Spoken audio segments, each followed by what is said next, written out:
Alright, so if you haven't heard of Battlebit Remastered, let me tell you about it. Battlebit is a large-scale, low-poly first-person shooter akin to Battlefield, except unlike 2042, Battlebit is actually fun and optimized. There are multiple big draws for Battlebit, so let's go through them. The first draw is the destruction. Buildings and structures are fully destructible with some cool elements of levolution. Given the low poly nature of Battlebit, the destruction is super optimized and easy to pull off. It also leads to some hectic moments, walls being blown off right next to you, buildings collapsing, and you can even run through buildings with cars as well. While we've seen destruction done in multiplayer games before, Battlebit is low poly, which means you can pull off physics-based destruction much more easily. In other games, the destruction systems are limited because they try to pull off lifelike graphics and high-quality animation, but that often means the destruction systems are limited and ultimately fall flat. But all the maps here have been designed with destruction in mind, and given the amount of players, the destruction can really get hectic, and it's really enjoyable. The next draw is my favorite, the 127 versus 127 player lobbies. 254 players on a single map is one of the most hectic and fun experiences ever.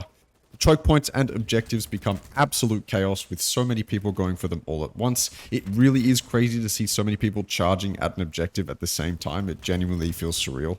This also means that you are never starved for action, as you can guarantee there will be one or more people to shoot in your line of sight more often than not. These player numbers means there's also huge potential for crazy montage clips, as you can easily get on the flank and mow down upwards of 5 to 10 people if you play it right. You can play in smaller lobbies, but I don't know why you would. It's so funny to be in close proximity to other people screaming in the proximity chat and letting loose on the microphone. I think the only thing missing from these crazy lobbies is the Battlefield experience we all want, which is war being waged in the air, on the sea, on land, with various different vehicles or crazy movement technologies. This is of course being worked on. The most recent playtests were for helicopters, and they already have an array of land vehicles to work with.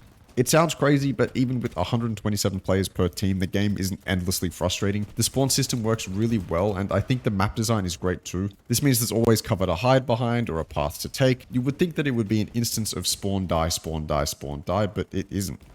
I think the next big draw is accessibility. As you can see, the visuals aren't anything special, but that means you can access a larger player base.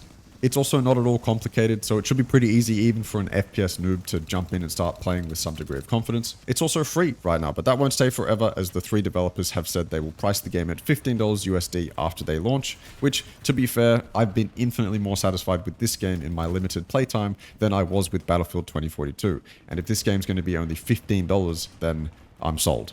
I also want to praise the mechanical systems of the game quickly. Movement feels really good. I wouldn't say perfect, but there's room for a skill gap, and it doesn't seem like movement is going to be incredibly abusable. It's also really smooth to pull off parkour moves and jump and climb from object to object, and that's a really nice part of the movement at the moment. Part of me wants to see a slide implemented, but I'm not sure what the implications are on gameplay that would have. Shooting in this game also feels surprisingly solid, and you might look at this game and go, okay, we've got a baby game on our hands, but that's not actually the case. This game's recoil is surprisingly high. Not super high, and of course it's incredibly manageable, but I think I was just surprised given the whole aesthetic of the game.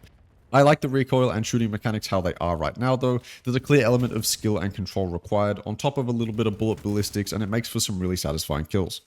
Again, I think the respawn system is done well. Sometimes I feel like I don't have a place to spawn, but only rarely. Being able to spawn on squad mates out of combat, beacons, and objectives all seems fine to me, and the respawn timer only being 5 seconds means you're in combat much quicker.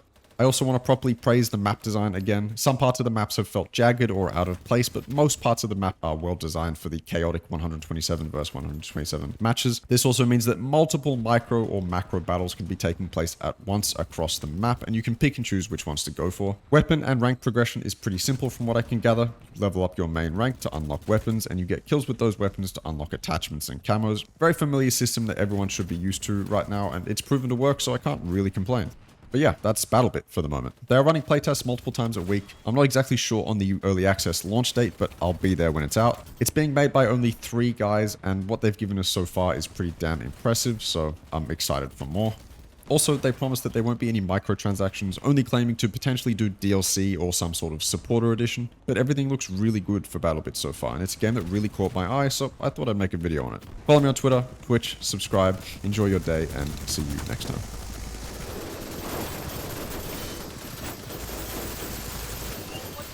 Ow. Ow. Kill the gunner! That was amazing! Good job, everybody!